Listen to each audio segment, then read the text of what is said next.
Hello जय हिंद दोस्तों। आप लोगों के लिए आज आर्मी रिक्वायरमेंट संबंधित सिर्फ डॉक्यूमेंट के बारे में जानकारी लेकर के आए हैं। बहुत ही महत्वपूर्ण जानकारी है। अगर आपके भी रैली आपके आसपास में आ गई है तो आपके लिए बहुत ही इंपॉर्टेंट डॉक्यूमेंट है। अगर एक भी डॉक्यूमेंट छूट जाती है तो आपकी आर्मी सिलेक्शन से बाहर कर सकता है। ठीक है, आपको आर्मी वाले आपको मतलब कि डॉक्यूमेंट वेरिफिकेशन में छाट सकते हैं। सो अपनी कोई भी ऐसी गलती मत करना जिसके कारण आपको आर्मी के जो सपना है आप उससे दूर जाना पड़े। सो आपको हर साल नहीं मौका मिलती है। ठीक है, साल मतलब कि साल में एक बार मौका मिलती है। सो कभी भी ऐसा काम मत करना कि 1 सेकेंड की कीमत 1 साल चली जाती है। सो वीडियोज़ को पूरा ध्यान से देखना। अगर थोड़ी सी भी मिस्टेक की तो फिर समझ नहीं आएगा। तो चलते हैं हम आपको डॉक्यूमेंट की तरफ।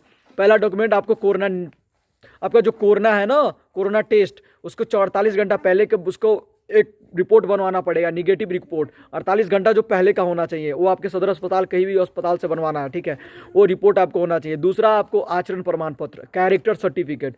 कैरेक्टर सर्टिफिकेट आपको एक अनुमंडल एक एसपी ऑफिस से बनना होना चाहिए। और दूसरा कैरेक्टर सर्टिफिकेट आपके सरपंच, जो आपके गांव के सरपंच है उसके मतलब गांव पर ग्राम पंचायत का सरपंच है उसके द्वारा बनाया होना चाहिए।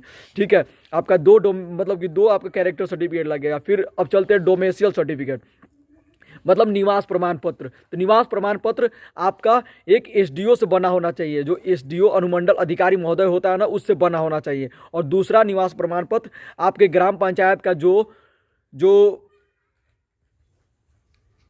सरपंच है उसके द्वारा बना होना चाहिए। ठीक है, तो सो आपको मतलब कि निवास प्रमाण पत्र दोनों के यहाँ के बना होना चाहिए। ठीक है, कैरेक्टर एसपी ऑफिस का होना चाहिए। और जो निवास प्रमाण पत्र हो ये एसडीओ से साइन मतलब कि अनुमंडल से बना होना चाहिए। और आचरण आपको और निवास दोनों आपको कहाँ से बनवाना है, आपके सरपंच से बनवाना है। ठीक है, तो अब मैं बढ़ता हूँ। आपको अविवाहित सर्टिफिकेट, आपको अनमैरिज सर्टिफिकेट। अनमैरिज सर्टिफिकेट बहुत ही महत्वपूर्ण है। ठीक है, आपको रैली में जाओगे अगर अनमैरिज सर्टिफिकेट लेकर के नहीं जाओगे तो आपको डॉक्यूमेंट वेरिफिकेशन में बाहर कर देगा। सो आपको अनमैरिज सर्टिफिकेट भी बनवाना है। ठीक है, अनमैरिज सर्टिफिकेट आपको मुखिया बना करके देगा। आपके गाँव में जो मुखिया है या फिर वार्ड है वो बना करके आपको अनमैरिज सर्टिफिकेट देगा। सो आप अनमैरिज सर्टिफिकेट भी लेके जाना।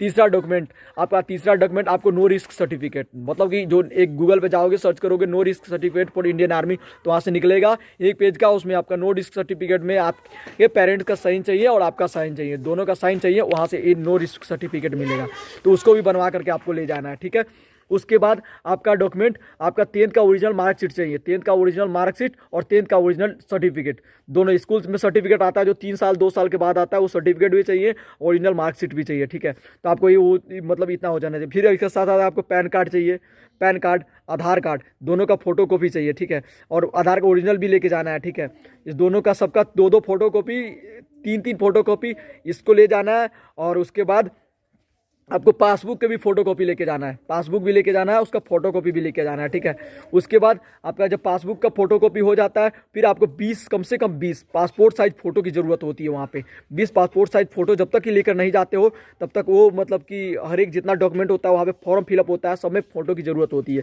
सो 20 फोटो लेकर के आपको जाना है पासपोर्ट साइज, वो भी वाइट कलर के शर्ट में और ब्लू बैकग्राउंड होना चाहिए। ठीक है, तो वो सर्टिफिकेट आपको लेकर के जाना है वहाँ पे। ठीक है, तो इतना रही आपके लिए जानकारी। अगर आपको डॉक्यूमेंट वेरिफिकेशन में अगर कोई भी किसी भी प्रकार की दिक्कत है तो आप मुझे कमेंट करना, मैं आपके लिए वीडियो बनाऊंगा। सो जय हिंद, भारत माता की जय।